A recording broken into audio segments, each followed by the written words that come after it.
Hi guys, welcome to this channel. My name is Pooja. कैसे हैं आप सभी लोग? आई होप आप सभी लोग बहुत अच्छे होंगे और अपनी पढ़ाई बहुत अच्छे से ही कंटिन्यू किए होंगे, बहुत ही इंजॉय कर रहे होंगे अपनी पढ़ाई को।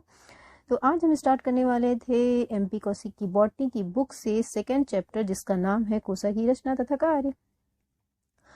तो ऐसा नहीं है कि हम लोग सेल के बारे में बिल्कुल नहीं जानते हैं, या फिर मैं ऐसे बहुत बेसिक्स में पढ़ाना चाह रही हूँ। दैट्स वाई हम बहुत ही लो लेवल से स्टार्ट करेंगे, यानी कि एक एक पॉइंट को देखेंगे कि सेल क्या होता है, उसके फंक्शन क्या होते हैं, कैसे ये एक लिविंग बीइंग की बॉडी के स्ट्रक्चर को उसके फॉर्मेशन में कैसे टेक पार्ट करता है, कैसे ये सिंगल सेल से मल्टी सेलुलर ऑर्गेनिज्म में चेंज हो जाता है। और हमारी पृथ्वी पे बहुत सारे माइक्रो ऑर्गेनिज्म होते हैं जो कि सिंगल सेल से ही वो अपनी लाइफ को कंप्लीट कर लेते हैं। ठीक है, तो ये चैप्टर बहुत ही इम्पोर्टेंट है किसी भी कॉम्पिटिटिव एग्जाम के लिए।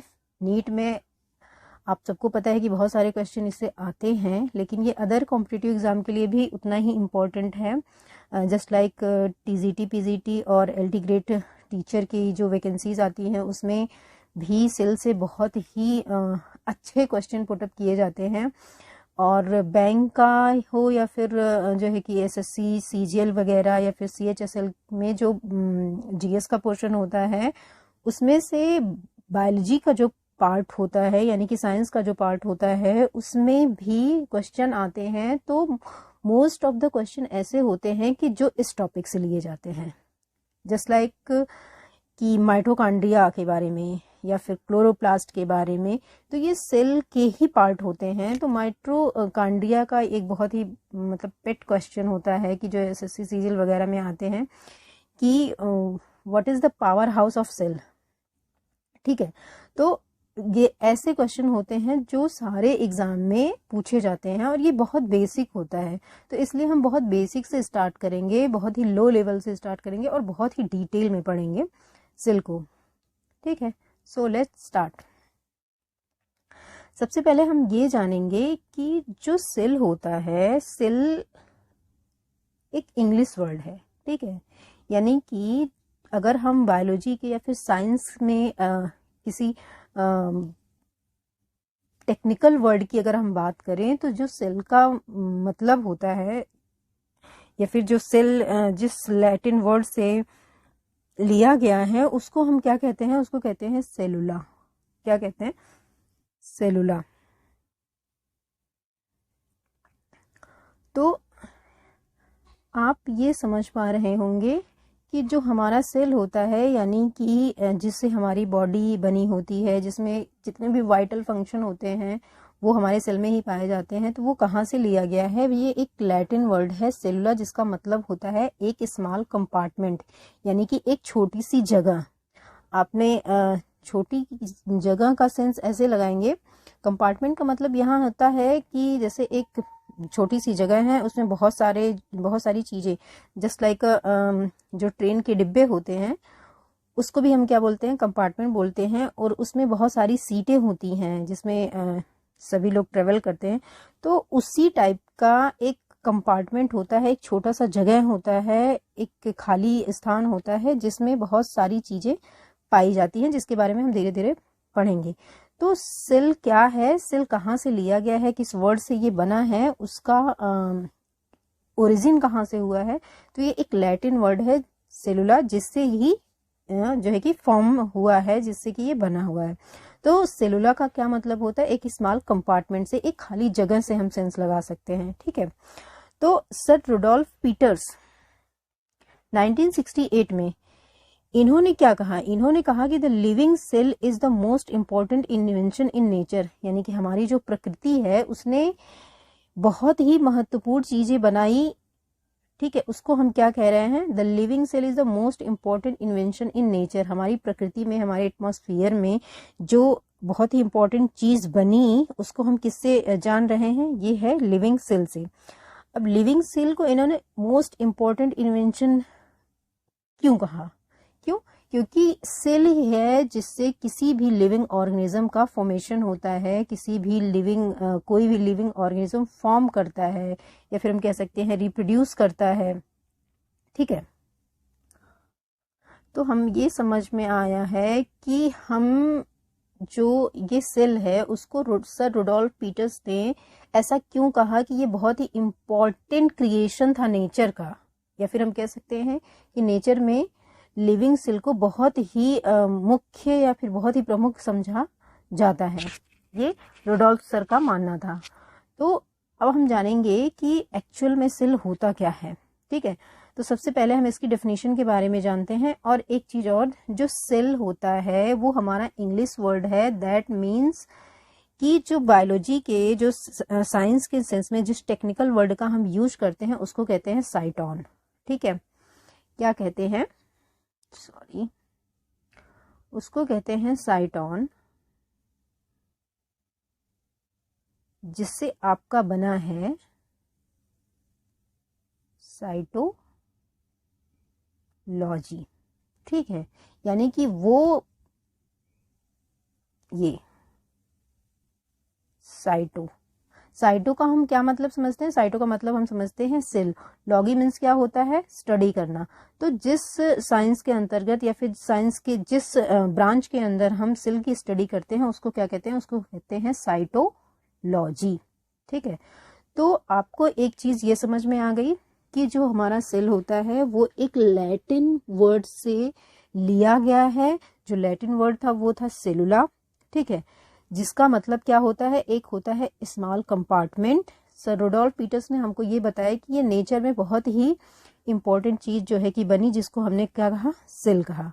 तो सेल को साइंस यानी कि बायोलॉजी के टर्म में हम क्या बोलते हैं, साइटो बोलते हैं।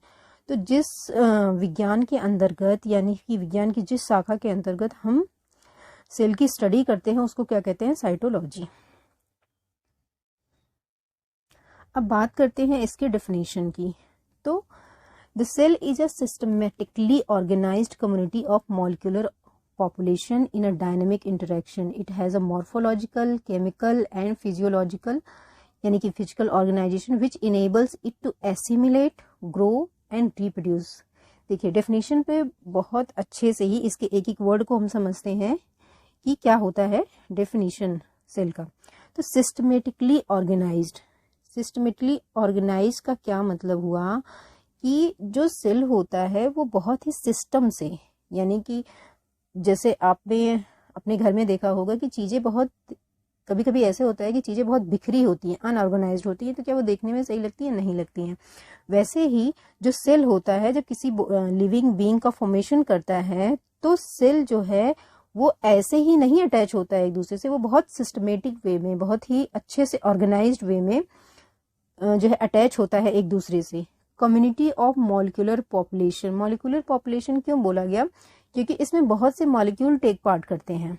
ठीक है, इन अ डायनेमिक इंटरेक्शन। अब डायनेमिक इंटरेक्शन का मतलब क्या है, डायनेमिक इंटरेक्शन का मतलब ये है कि वो एक दूसरे से जुड़े होते हैं, उसमें हमेशा मूवमेंट होती रहती है। हमेशा डायनेमिक का एक मतलब ये भी होता है कि वो परिवर्तनशील होता है, डायनेमिक इंटरेक्शन। ठीक है, it has a morphological, chemical and physical organisation. अब साथ में अब अटैच होते हैं, इसका ये मतलब नहीं है कि उसमें कुछ होता नहीं है, उसमें ऑलरेडी सब चीजें, जितने भी हमारी वाइटल एक्टिविटीज होती हैं वो सेल में ही होती रहती हैं। इट हैज अ मॉर्फोलॉजिकल, यानी कि हमारी बॉडी को तो बनाता ही है, उसको एक स्ट्रक्चर देता है किसी भी लिविंग ऑर्गेनिज्म को। उसके अंदर जितने भी केमिकल यानी कि फिजिकल ऑर्गेनाइजेशन होते हैं उनको वो इनेबल करता है। क्या करता है, क्यों इनेबल करता है, उसको एसिमिलेट करने के लिए, उसको ग्रो करने के लिए और उसको रिप्रोड्यूस करने के लिए। ठीक है, अब हम जानते हैं कि जो कोशा होती है, जीवधारियों की संरचना एवं जैविक क्रियाएं, ठीक है, की एक इकाई होती है। ठीक है, इसका जो ये इंग्लिश में दिया हुआ डेफिनेशन, इसी को हिंदी में समझाया गया है कि कोशा एक्चुअल में क्या होता है, जीवधारियों की संरचना और जैविक क्रियाएं। मैंने जितने भी अभी आपको बताया कि जितनी भी वाइटल एक्टिविटीज होती हैं उसकी क्या होती है, एक यूनिट होती है सेल, जो अवकलीय पारगम्य कला यानी कि डिफरेंशियली परमेबल मेम्ब्रेन से घिरी होती है।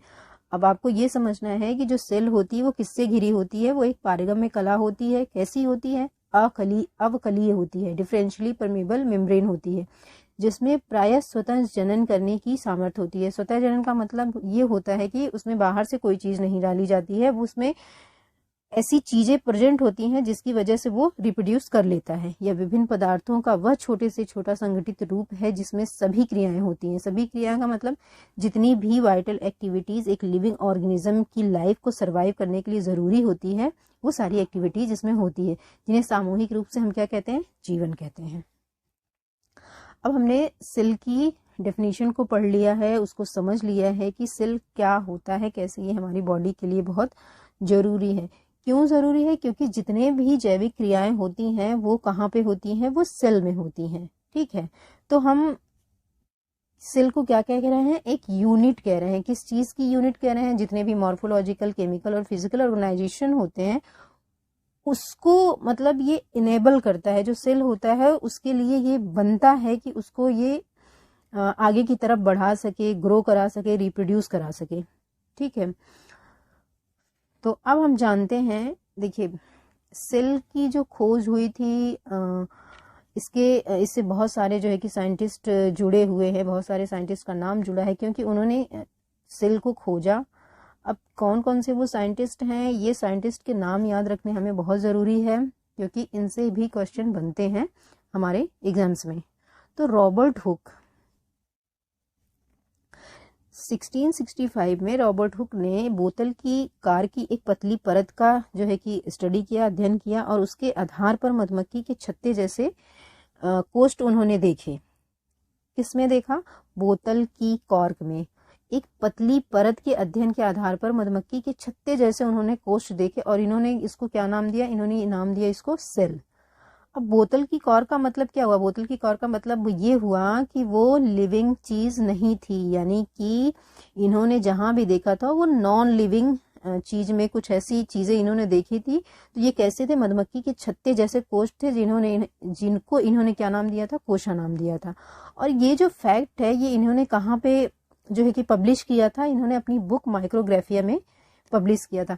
तो रॉबर्ट हुक जो है कि बहुत ही वेल नोन साइंटिस्ट हैं। किसके लिए जाने जाते हैं? ये जाने जाते हैं कि इन्होंने सेल को कहाँ पे देखा था? इन्होंने बोतल की कॉर्क की एक पतली परत के अध्ययन के आधार पर ये बताया था कि मधुमक्खी के छत्ते जैसे इन्होंने कुछ कोष्ठ देखे हैं जिनको इन्होंने सेल का नाम दिया था। तो रॉबर्ट हुक, आपको याद रखना है कि रॉबर्ट हुक कौन थे और किस सन में इन्होंने क्या किया था। तो 1665 का जो ईयर है वो किससे रिलेटेड है? वो रॉबर्ट हुक से रिलेटेड है। ठीक है, और इनकी बुक माइक्रोग्राफिया, इसका नाम भी आपको याद करना बहुत ज़रूरी है क्योंकि इनसे रिलेटेड आपके स्टेटमेंट वाले जो क्वेश्चन आते हैं वो उसमें ये पूछ सकता है कि जो माइक्रोग्राफिया की बुक है वो किस साइंटिस्ट से रिलेटेड है। ठीक है, तो आपको आंसर करना है रॉबर्ट हुक। तो रॉबर्ट हुक ने कोशा भित्तियों के आधार पर कोशा यानी कि सेल शब्द का प्रयोग किया था। किसके आधार पर? कोशा भित्तियों के आधार पर। लेकिन 1674 में लुएनहॉक, एंटनी लुएनहॉक, ये भी बहुत ही इम्पोर्टेंट साइंटिस्ट हैं, इन्होंने इसका अध्ययन कहाँ किया था? इन्होंने इसका अध्ययन किया था जीवित कोशा में। यानी कि रॉबर्ट हुक को हम सेल में किस काम के लिए जानते हैं? हम ये जानते हैं कि उन्होंने नॉन लिविंग चीज में कुछ ऐसे कोष्ठ देखे थे मधुमक्खी के छत्ते जैसे जिसको इन्होंने सेल नाम दिया था। लेकिन 1674 यानी कि 1674 में लुएनहॉक ने इसको कहाँ पे देखा? इन्होंने देखा जीवित कोशा में, लिविंग सेल में। तो ये चीजें आपको डिफ्रेंशिएट करनी पड़ेंगी। आपको पता होना चाहिए कि जो लिविंग ऑर्गेनिज्म है उनके अंदर किसने देखा था? लुएनहॉक ने। और नॉन लिविंग के अंदर किसने देखा था? रॉबर्ट हुक ने, जिसको इन्होंने सेल नाम दिया था। ठीक है, तो यद्यप जो तदरोचित हैं, एक वैज्ञानिक है, इन्होंने 1824 में कोशावाद का विचार प्रस्तुत किया था, परंतु इसका श्रेय वनस्पति विज्ञान शास्त्री स्लाइडेन और जंतु विज्ञान शास्त्री श्वान को दिया जाता है। ठीक है, अब जो ये स्लाइडेन है और श्वान है, इन्होंने क्या किया?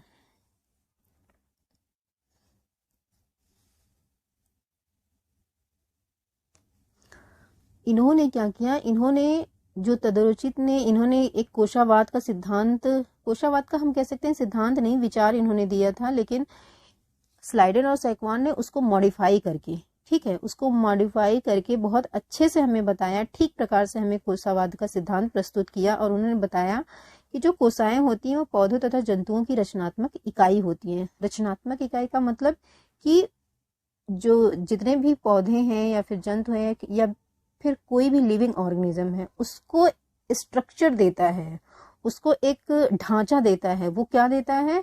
किसी भी लिविंग ऑर्गेनिज्म की बॉडी को बनाने के लिए किसकी जरूरत पड़ती है? जरूरत पड़ती है सेल की। तो सेल क्या हो गया? सेल ये हो गया कि जैसे ये हमारा जो घर बनता है वो एक ईंट से बनता है नहीं ना, बहुत सारे ईंट उसमें लगे हुए हैं। तो हम क्या कह सकते हैं कि जो ईंट होता है वो बेसिक है किसी भी बिल्डिंग को बनाने में, किसी घर को बनाने में। वो जो है कि 1 2 3 4 कई सारे ईंटें यूज होती हैं, तब जाके एक घर बनता है। वैसे ही ह्यूमन बीइंग हो या फिर कोई लिविंग ऑर्गेनिज्म हो, उसको बनाने के लिए सेल की आवश्यकता पड़ती है। और इसीलिए हम सेल को क्या कहते हैं? रचनात्मक इकाई कहते हैं। क्या कहते हैं? रचनात्मक इकाई। ये बहुत ही इम्पोर्टेंट स्टेटमेंट हम कह सकते हैं कि जो सेल होता है, कोशिकाएं पौधे तथा जंतुओं की रचनात्मक इकाई होती हैं। तो 2 साइंटिस्ट थे, कौन? Schleiden and सैकवान। सैकवान और स्लाइडेन को हमको ये भी याद करना है कि ये कहाँ के थे। ये बुक में नहीं दिया है, लेकिन मैं फिर आपको बता देती हूँ कि स्लाइडेन जो थे ये थे जर्मन, ठीक है, और ये स्वान जो थे ये एक ब्रिटिशर थे, ठीक है। और स्वान जो है एक जंतु विज्ञान शास्त्री थे, जबकि जो स्लाइडेन है एक क्या थे? बॉटनिस्ट थे, यानी कि वनस्पति विज्ञान शास्त्री थे। इन्होंने सेल को मॉडिफाई करके बताया था और उसके सिद्धांत को बहुत अच्छी तरीके से दिया था। आगे अगर हम बात करते हैं परकिंजे की, 1837 ने इन्होंने क्या किया था? कोसा के जीवित पदार्थ को जीवद्रव्य का नाम दिया था। पौधों व जंतुओं के ऊतकों के अध्ययन के आधार पर 1858 में विर्चो ने कोसा के अनोखे नियमित कार्य को जीवित पदार्थ के एकमात्र रूप के माना था, ठीक है, एकमात्र रूप में माना था। तो परकिंजे किससे जुड़े हुए हैं? प्रोटोप्लाज्म से जुड़े हैं। कोशा के जीवित पदार्थ को हम क्या कहते हैं? हम कहते हैं प्रोटोप्लाज्म। और 1858 में विर्चो ने हमको ये बताया था कि जो जीवित पदार्थ होता है उसमें जो है, इन्होंने क्या अध्ययन किया था? इन्होंने ऊतकों का अध्ययन करके उसके बेसिस पे ये बताया था कि कोसा के अनोखे नियमित कार्य होते हैं। अब वो नियमित कार्य क्या होते हैं वो हम आगे चल के देखेंगे। उन्होंने ये बताया कि कोसा में विभाजन तो होता है, क्या होता है? विभाजन होता है, और सभी नई कोसाएं पूर्ववर्ती कोसा से बनती हैं। ओमेनिस सेलुला ई सेलुला, ये जो है कि उन्होंने बताया था कि जो कोई भी सेल होती है, ठीक है, अगर एक सेल है वो कैसे रिप्रोड्यूस हुई है? वो अपने से पहले बनी हुई सेल से। पूर्ववर्ती का मतलब है कि वो किसी सेल से बनी है, ठीक है। एक सेल का फॉर्मेशन कहाँ से होता है? उससे पहले जो सेल प्रेजेंट रही होगी उससे ही उसका फॉर्मेशन होता है। तो इस कोसा को वंश परंपरा का नियम क्या कहा गया? क्या कहा गया? वंश परंपरा का नियम, यानी कि लॉ ऑफ सेल लीनिएज, ठीक है। तो आपने कुछ पॉइंट समझ लिए कि रॉबर्ट हुक क्या है, वो कैसे सेल से मतलब जुड़े हुए हैं, एंटनी लोइनहॉक कैसे जुड़े हुए हैं, परकिंजे कैसे जुड़े हुए हैं, स्लाइडेन और सैकवान कौन थे, और विर्चो कौन थे, ठीक है। ये 4-5 साइंटिस्ट के नेम हैं जिनके वर्क को भी आपको याद रखना है, किस ईयर में इन्होंने ये काम किया था उसको भी याद रखना है, ठीक है। तो हम आगे बढ़ते हैं। जो कोशावाद है उसको पारंपरिक अर्थों में कोई सिद्धांत नहीं वरन एक तथ्य समझा जाता है। क्या समझा जाता है? एक फैक्ट माना जाता है, वो कोई सिद्धांत नहीं माना जाता इसको। कोशावाद एक क्या है? एक थॉट था। किसका थॉट था? तदोरचित का, जिसको मॉडिफाइड करके सैकवान और स्लाइडेन ने क्या बनाया? उसको ठीक प्रकार से बताया, सेल थियरी को, ठीक है। इन्होंने सेल की थियरी दी। अब आगे हम जानेंगे कि कोशावाद का अपवाद क्या है, ठीक है। क्या सभी जीवों की संरचना की इकाई कोसा है? ऐसा है? नहीं, ऐसा नहीं है। इसके एक्सेप्शन में क्या आता है? इसके एक्सेप्शन में आता है वायरस। वायरस ही एक ऐसा हम कह सकते हैं जीव है या फिर नहीं है, इसका भी एक एक्सेप्शन है। ये कहा जाता है कि ये लिविंग और नॉन लिविंग के बीच की एक कड़ी समझा जाता है, कनेक्टिंग लिंक समझा जाता है। तो वायरस ऐसा जीव है जिसका अपना कोई एग्जिस्टेंस नहीं होता है जब तक कि वो किसी लिविंग बीइंग के टच में ना आए। इसीलिए वायरस को अपवाद समझा जाता है सेल थियरी के केस में। तो सेल थियरी सबके ऊपर अप्लाई होती है, लेकिन वायरस के ऊपर अप्लाई नहीं होती है। तो इन्हें केवल इलेक्ट्रॉन सूक्ष्मदर्शी से ही देखा जा सकता है। क्यों देखा जा सकता है इलेक्ट्रॉन सूक्ष्मदर्शी से ही केवल? क्योंकि ये बहुत माइन्यूट होते हैं, बहुत ही ज़्यादा माइन्यूट होते हैं। तो इनकी आंतरिक रचना दूसरी सभी कोशिकाओं से भिन्न होती है। विषाणु जो है कि आइसोलेटेड अवस्था में नहीं पाया जाता। यही मैंने आपको पहले बताया कि जो विषाणु होता है उसका इंडिविजुअल कोई एग्जिस्टेंस नहीं होता है। ये क्या करता है? यह एक संक्रामक परजीवी होता है। विषाणु शब्द के लिए बहुत ही उपयुक्त क्या है? एक प्रिमिटिव ऑर्गेनिज्म है that have not reached a cellular state, यानी कि वो सेलुलर स्टेट तक पहुंच ही नहीं पाया है। दैट्स वाई हम इसको क्या कहते हैं? प्रिमिटिव ऑर्गेनिज्म कहते हैं। यानी कि सेल के रीच तक, यानी कि सेल तक पहुंचने के लिए वायरस में ऐसा कुछ भी नहीं पाया जाता है जिसकी वजह से हम ये कह पाए कि सेल थियरी जो है, वायरस जो सेल की थियरी है वो वायरस पे लागू होती है। इसलिए नहीं लागू होती है क्योंकि वो सेलुलर स्टेट में होता ही नहीं है, वो एक प्रिमिटिव ऑर्गेनिज्म समझा जाता है। तो स्लाइडेन और सेक्वान ने जो सेल की थियरी थी उसको मॉडिफाई करके हमें क्या बताया था, ठीक है, उस पॉइंट्स को हम समझेंगे। और ये पॉइंट्स बहुत ही ज़्यादा ज़रूरी होते हैं। किसके लिए ज़रूरी होते हैं? कॉम्पिटिटिव एग्जाम में आपको नंबर गेन करने के लिए। तो फर्स्ट पॉइंट क्या था? इन्होंने ये बताया कि सभी जीवों का शरीर एक अथवा अनेक कोशिकाओं से मिलकर बना होता है। All living thing are made up of one or more sales. That means ये है कि हमारी पृथ्वी पर कई प्रकार के ऑर्गेनिज्म पाए जाते हैं। वो यूनिसेलुलर भी हो सकते हैं और मल्टी सेलुलर भी हो सकते हैं। तो जो यूनिसेलुलर ऑर्गेनिज्म होता है वो शुरू से ही सिंगल सेल में रहता है मरते दम तक।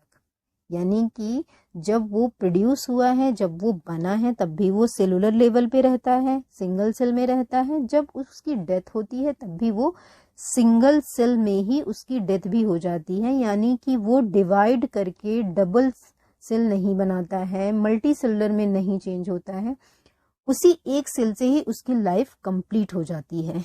यही ये स्टेटमेंट कह रहा है कि सभी जीवों का शरीर एक, इस पॉइंट को आप समझें, एक अथवा अनेक कोशिकाओं से मिलकर बना होता है। दैट मीन्स कि सिंगल सेल भी पाए जाते हैं और डबल सेलुलर ऑर्गेनिज्म भी पाए जाते हैं।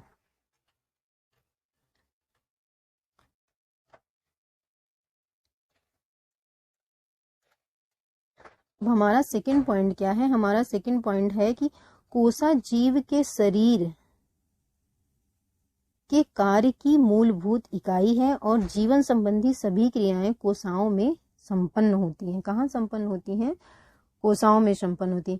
Cells are the basic living units within organism and the chemical reaction of life take place within cell. Chemical reaction से क्या सेंस हम लगाते हैं कि जो हम सांस लेते हैं, हम जो भी खाते हैं उसका डाइजेशन होता है, उसमें बहुत सारे एंजाइम्स टेक पार्ट करते हैं।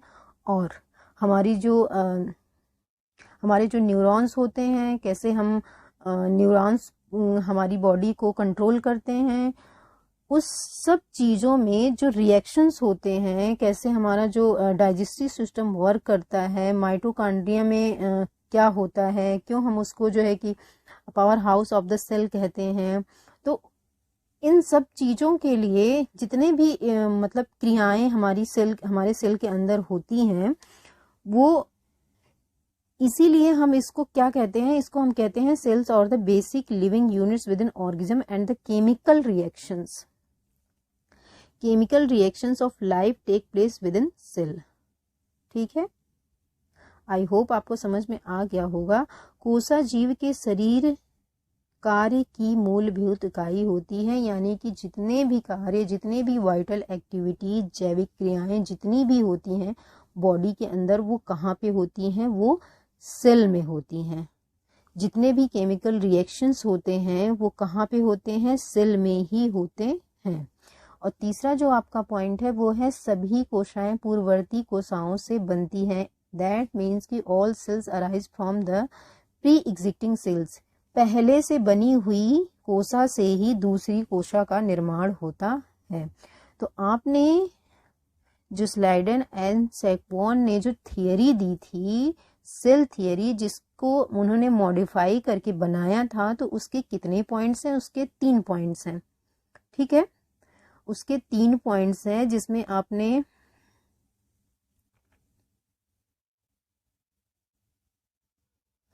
पहला पॉइंट पढ़ा था, सभी जीवों का शरीर एक अथवा अनेक कोशिकाओं से मिलकर बना होता है।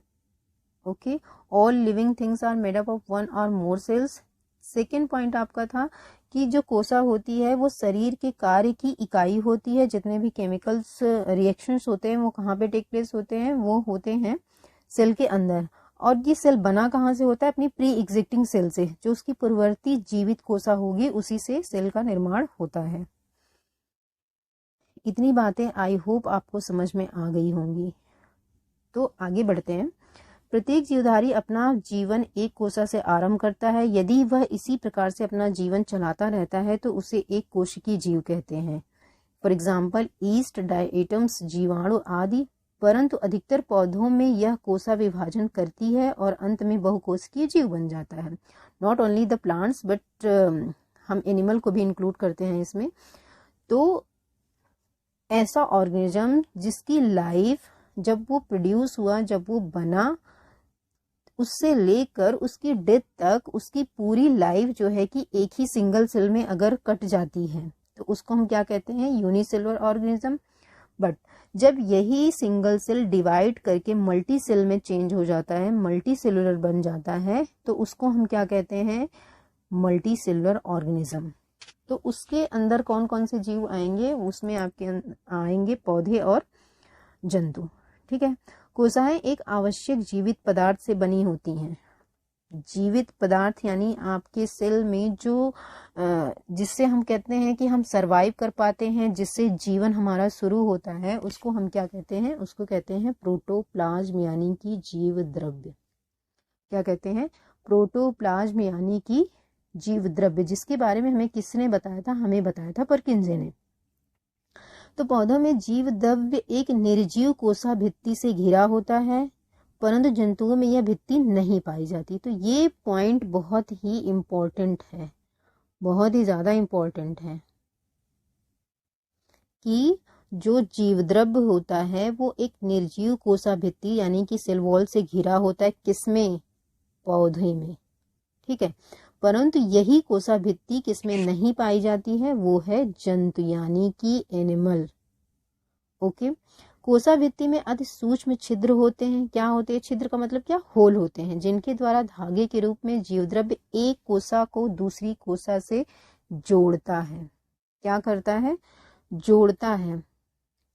कोशिका भित्ति में अति सूक्ष्म छिद्र होते हैं, जिनके द्वारा धागे के रूप में जीवद्रव्य एक कोशिका को दूसरी कोशिका से जोड़ता है। और इसको हम क्या नाम देते हैं? इस टर्म को प्लाज्मोडेस्मेटा कहते हैं। इसको क्या कहते हैं? प्लाज्मोडेस्मेटा।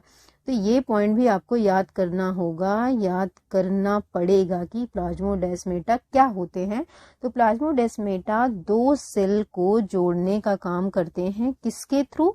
सेल वॉल में बने हुए अति सूक्ष्म छिद्र से। ये छिद्र कैसा होता है? बहुत ही छोटा होता है, बहुत ही छोटा, और ये ऐसे लगता है कि जैसे धागे के रूप में हो।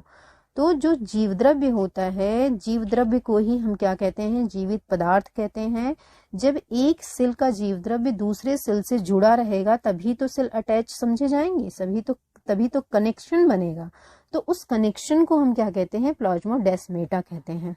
ठीक है, कोशिका जीवद्रव्य की एक छोटी बूंद नहीं बल्कि एक पूर्ण सुव्यवस्थित आणविक फैक्ट्री समझी जाती है, मानी जाती है।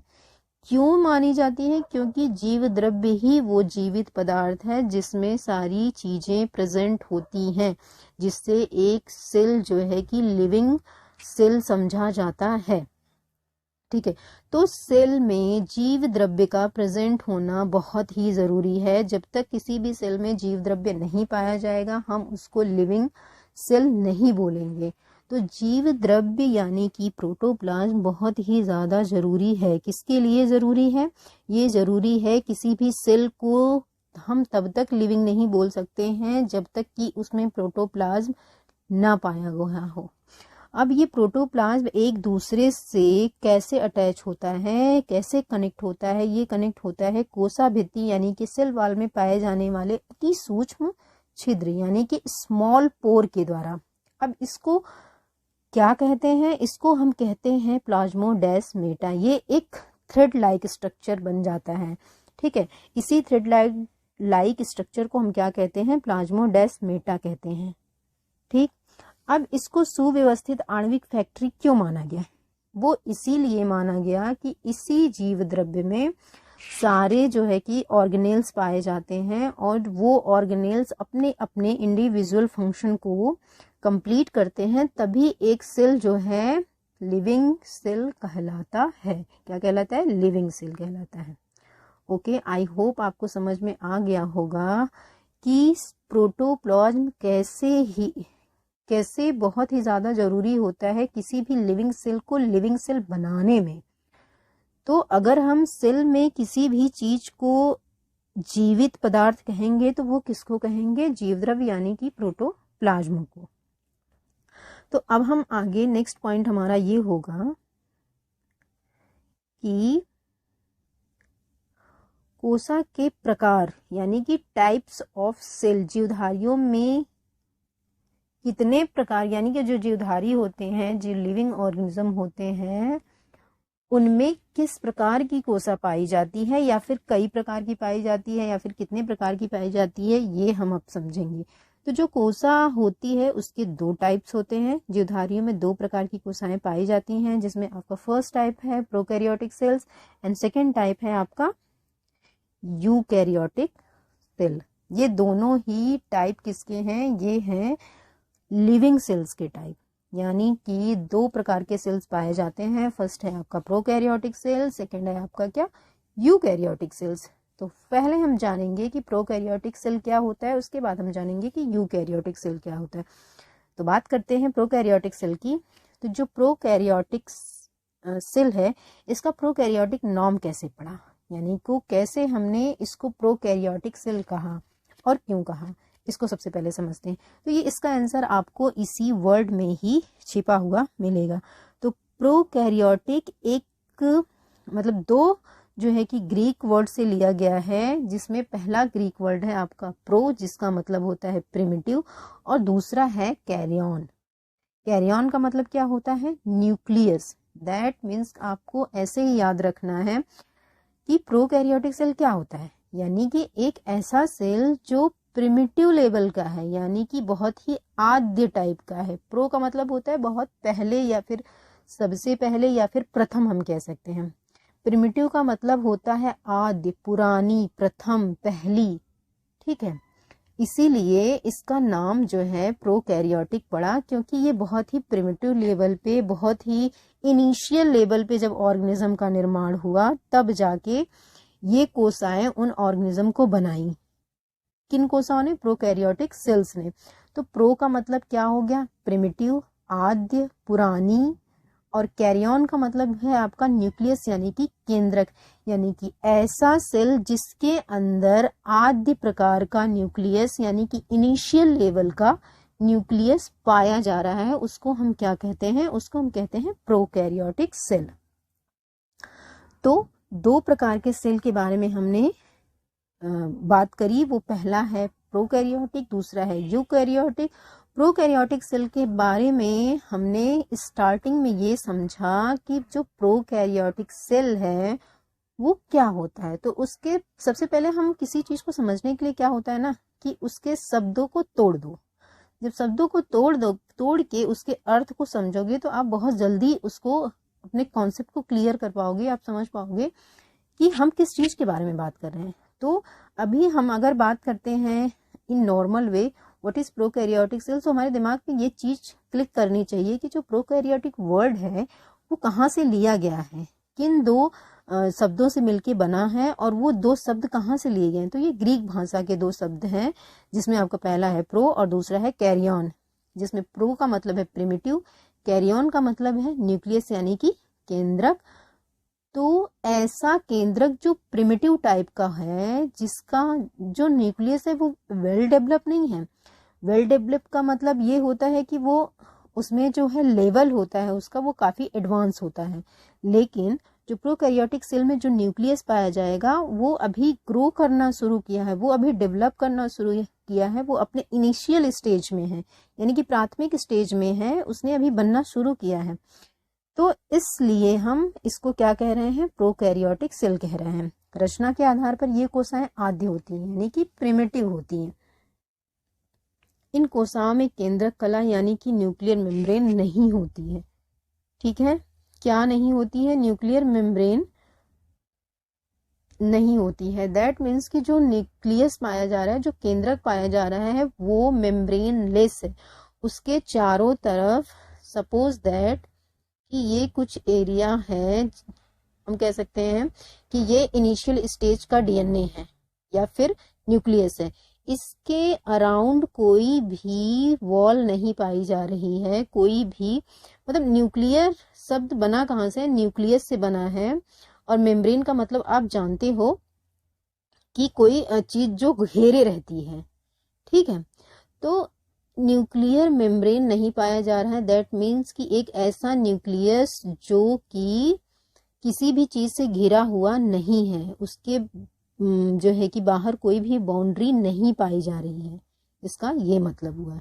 तो न्यूक्लियर मेम्ब्रेन नहीं होती, यानी कि केंद्रक कला नहीं होती, जिस कारण केंद्रक में पाए जाने वाले पदार्थ जैसे कि प्रोटीन, न्यूक्लिक अम्ल यानी कि डीएनए और आरएनए कोशिका द्रव्य के सीधे संपर्क में रहते हैं, यानी कि साइटोप्लाज्म के सीधे संपर्क में रहते हैं। इन कोशिकाओं में पूर्ण रूप से विकसित कोशिकांग सेल ऑर्गेनेल्स पाए जाते हैं। अब वो सेल ऑर्गेनेल्स क्या होते हैं, जैसे कि लवक, गोल्जी कॉय, सॉरी ये टाइपिंग मिस्टेक हो गया है, तारक काय, माइटोकॉन्ड्रिया तथा एंडोप्लाज्मिक रेटिकुलम, ये सब नहीं पाए जाते हैं। इन कोशिकाओं में पूर्ण रूप से विकसित कोशिकांग नहीं पाए जाते हैं। अब वो पूर्ण रूप से विकसित कोशिकांग क्या होते हैं, गोल्जी बॉडी होती है, सेंट्रोसोम होता है, प्लास्टिड होता है, माइटोकॉन्ड्रिया होता है, एंडोप्लाज्मिक रेटिकुलम होता है। ठीक, अब ये जो सेल होती है वो किन ऑर्गेनिज्म की सेल होती है, ये होती है ब्लू ग्रीन एल्गी और जितने भी आपके बैक्टीरिया होते हैं। तो आप ये कह सकते हैं कि जो ब्लू ग्रीन एल्गी होती है उसका जो न्यूक्लियस होता है वो प्रिमिटिव टाइप का होता है, उसके चारों तरफ कोई न्यूक्लियर मेम्ब्रेन नहीं पाई जाती है। जस्ट लाइक जीवाणु में, यानी कि बैक्टीरिया में भी ऐसे ही होता है, उसमें कोई जो है कि वेल एडवांस या फिर वेल डेवलप्ड न्यूक्लियस नहीं पाया जाता है। ये न्यूक्लियस प्रिमिटिव लेवल का होता है और इसमें कोई भी सेल ऑर्गेनेल्स नहीं पाए जाते हैं। अब वो सेल ऑर्गेनेल्स होते क्या हैं, वो होते हैं आपकी प्लास्टिड यानी कि लवक, गोल्जी कॉय यानी कि गोल्गी बॉडी, तारक काय यानी कि सेंट्रोसोम, माइटोकॉन्ड्रिया और एंडोप्लाज्मिक रेटिकुलम। अब आपको ये याद रखना है कि जो प्रोकैरियोटिक सेल होता है वो किसमें पाया जाता है, वो पाया जाता है ब्लू ग्रीन एल्गी में और जीवाणु में यानी कि बैक्टीरिया में। ये है आपका एक प्रोकैरियोटिक सेल। अब हम जो है डायग्राम से यानी कि फिगर से समझने की कोशिश करेंगे कि जो एक बैक्टीरिया का सेल होता है वो कैसा होता है। ये बैक्टीरिया का एक सेल है, प्रॉपर सेल, जिसमें आप देख रहे हैं कि जो डीएनए होता है वो ये है। ठीक, क्या है ये, डीएनए यानी कि न्यूक्लियोटाइड है और इसमें जो है कि प्लाज्मा मेम्ब्रेन पाई जा रही है। ये जो पतला वाला एरिया है इसको हम क्या कहते हैं, पतला वाला जो वॉल है इसको हम क्या कह रहे हैं, प्लाज्मा मेम्ब्रेन कह रहे हैं। ठीक है, और ये जो इसके बीच में जो है वाइट एरिया उसको हम क्या कह रहे हैं, उसको हम कह रहे हैं सेल वॉल कह रहे हैं। ठीक है, अब बैक्टीरिया की जो बॉडी होती है वो 3 प्रकार के वॉल से घिरी होती है, जिसमें आपका फर्स्ट है प्लाज्मा मेम्ब्रेन, सेकेंड है सेल वॉल और तीसरा है सबसे पहला वाला कैप्सूल। ठीक है, ये कैप्सूल ही है जिससे जो है कि जो बैक्टीरिया होता है वो अपने आप को किसी होस्ट की बॉडी में बचा के रखता है। ठीक है, इस कैप्सूल की वजह से ही एक बैक्टीरिया किसी होस्ट की बॉडी में सरवाइव कर पाता है, क्योंकि ये कैप्सूल ही हैं जो इसको प्रोटेक्ट करते हैं किसी भी फॉरेन ऑर्गेनिज्म के अंदर उसके जो है कि केमिकल से या फिर एंजाइम से इसको कौन बचा के रखता है बैक्टीरिया को? ये कैप्सूल ही है जो बचा के रखता है। और क्या पाया जा रहा है बैक्टीरिया में? बैक्टीरिया में पाया जा रहा है प्लाज्मिड डीएनए। ठीक है, इसको हम जो है कि फॉल्स डीएनए भी कह सकते हैं। क्यों कह सकते हैं? क्योंकि ये जो है कि जेनेटिक मटेरियल नहीं समझा जाता है। एज अ जेनेटिक मटेरियल इसमें क्या प्रेजेंट होता है? डीएनए प्रेजेंट होता है। इसको हम जो है कि एडिशनल डीएनए कह सकते हैं। ठीक है, तो और इसमें क्या पाया जा रहा है? इसमें पाया जा रहा है राइबोसोम्स। राइबोसोम्स, ये जो ब्लैक वाले पोर्शन आपको दिख रहे हैं ये सारे राइबोसोम्स हैं। ठीक है, पिलाई दिख रही है और क्या दिख रहा है आपको? फ्लैजेला दिख रहा है। तो जो कैप्सूल वाला लेयर होता है उस पे पिलाई भी प्रेजेंट होता है और फ्लैजला भी प्रेजेंट होता है। पिलाई किस में टेक पार्ट करता है? ये मूवमेंट में टेक पार्ट नहीं करता है। मूवमेंट में टेक पार्ट क्या करता है? फ्लैजला करता है। और पिलाई के जो फंक्शंस हैं वो सेक्सुअल रिप्रोडक्शन में टेक पार्ट करता है। यानी कि पिलाई का जो फंक्शन होता है वो मूवमेंट में नहीं होता है, वो गतिशीलता प्रदान नहीं करता है बैक्टीरिया को। इसका जो फंक्शन होता है वो अलग होता है, ये रिप्रोडक्शन में टेक पार्ट करता है पिलाई। समझ आ गया होगा आई थिंक। जो बैक्टीरिया होता है, बैक्टीरिया में पूर्ण रूप से विकसित कोशिकांग नहीं, आपको कुछ भी इसमें नहीं दिख रहा होगा। ठीक, इसमें क्या दिखा आपको? राइबोसोम दिखा, प्लाज्मिड डीएनए दिखा, प्लाज्मा मेम्ब्रेन दिखा, सेल वॉल दिखा, कैप्सूल दिखा, साइटोप्लाज्म दिखा, न्यूक्लियोटाइड डीएनए दिखा और पिलाई दिखा, फ्लैजला दिखा। लेकिन कोई भी ऑर्गेनिज्म ना ही आपको साइटोप्लाज्म ना ही आपको जो है प्लास्टिड दिख रहा है, ना माइटोकॉन्ड्रिया दिख रहा है, ना गोल्गी बॉडी दिख रही है, ना ही सेंट्रोसोम आपको इसमें दिखाई दे रहा है। तो जो भी कोशिकांग होते हैं वो प्रोकैरियोटिक सेल में नहीं पाए जाते हैं। ये सारे जो सेल ऑर्गेनेल हैं वो पाए जाते हैं किसमें? यूकैरियोटिक सेल में। तो अब हम जानेंगे यूकैरियोटिक सेल के बारे में।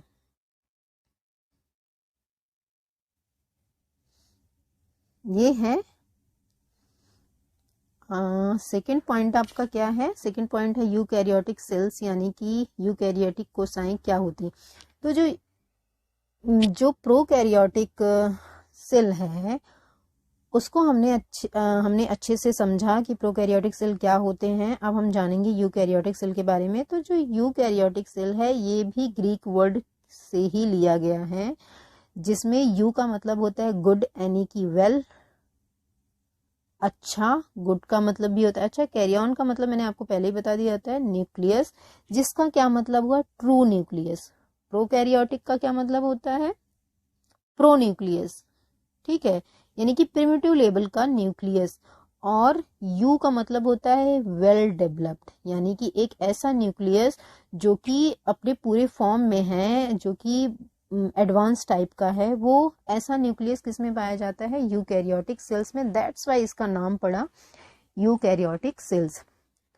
तो हमने समझ लिया कि जो ये ग्रीक वर्ड है यू, जिसका मतलब होता है गुड और अच्छा, कैरियन का मतलब होता है nucleus, that means true nucleus पाया जाता है किसमें? यूकैरियोटिक सेल में। आपसे क्वेश्चन पूछ सकता है कि ट्रू न्यूक्लियस यानी कि वेल डेवलप्ड, पूर्ण रूप से विकसित जो न्यूक्लियस होता है वो किस कोशिका में पाया जाता है? तो आपका आंसर होना चाहिए यूकैरियोटिक सेल्स।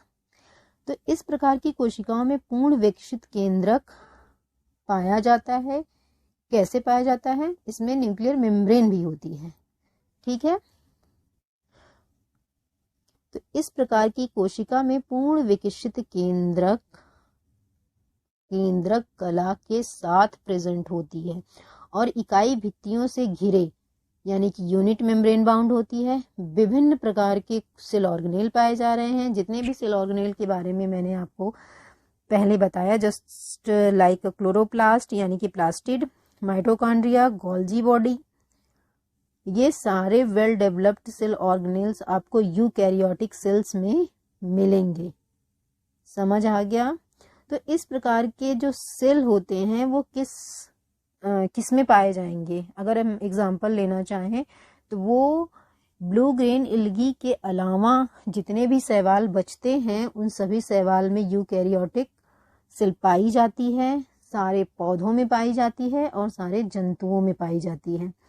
तो जो हमारी बॉडी है वो किससे बनी है? यूकैरियोटिक सेल से। हम जितने भी मनुष्य हैं वो किस सेल से बने हुए हैं? हम बने हुए हैं यूकैरियोटिक सेल से।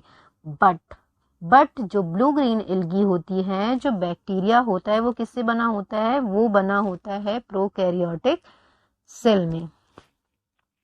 तो आज हमने क्या समझा? आज हमने समझा कि what is cell and cell को कहाँ से लिया गया है, किस लैटिन वर्ड से ये बना है, और उसकी डेफिनीशन क्या होती है, ये हमने जाना।